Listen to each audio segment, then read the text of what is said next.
Tredor and the Ominous Rainbow, Chapter 4, Shadows of the Past. A kingdom in doubt. Tredor's return to Tefrania was quiet, almost somber. The villagers greeted him with their usual enthusiasm, but something felt different.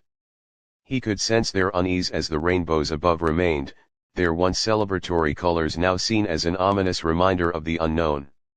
Word of Tredor's absence had spread, and rumors swirled. Some said he had gone to commune with higher powers, while others whispered he had abandoned the kingdom in its time of need. Tredor knew that, for now, he couldn't dispel their doubts. Not until he fully understood the forces at play. As he passed the village square, his eyes met those of Elva, the blacksmith's daughter.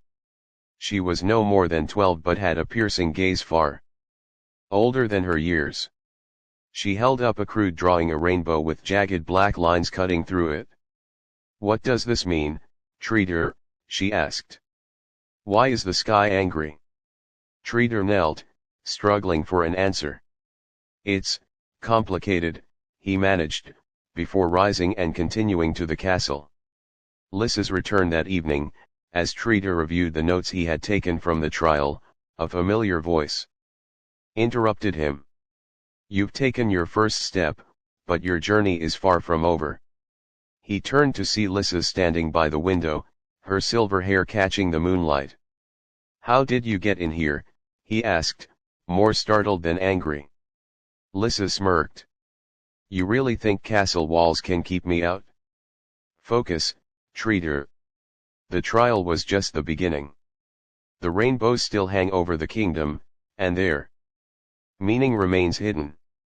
But I have found a clue, one that lies in your past." Tredor's chest tightened. "My past? What does that have to do with this?" Lissa stepped closer, her violet eyes scanning his face. "The power you've disturbed didn't just choose this kingdom at random. You've been marked, Tredor, for longer than you realize. There's a place where the answers lie, a place you've avoided for years."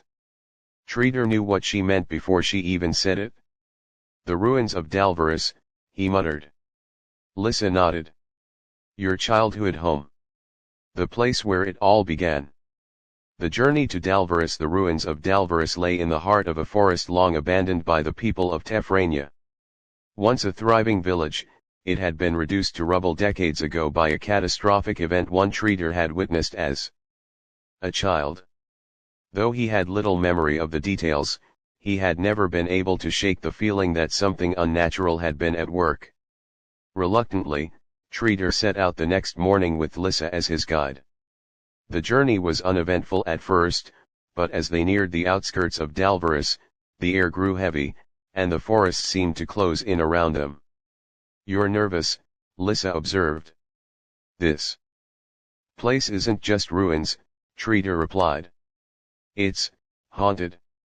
Not by ghosts, but by memories. I'm not sure I'm ready to face them." Lissa placed a hand on his shoulder. "You don't have a choice. If you want to save Tefrania, you must confront what happened here." The ruins were eerily silent. Crumbling stone walls and overgrown vegetation were all that remained of Dalveris.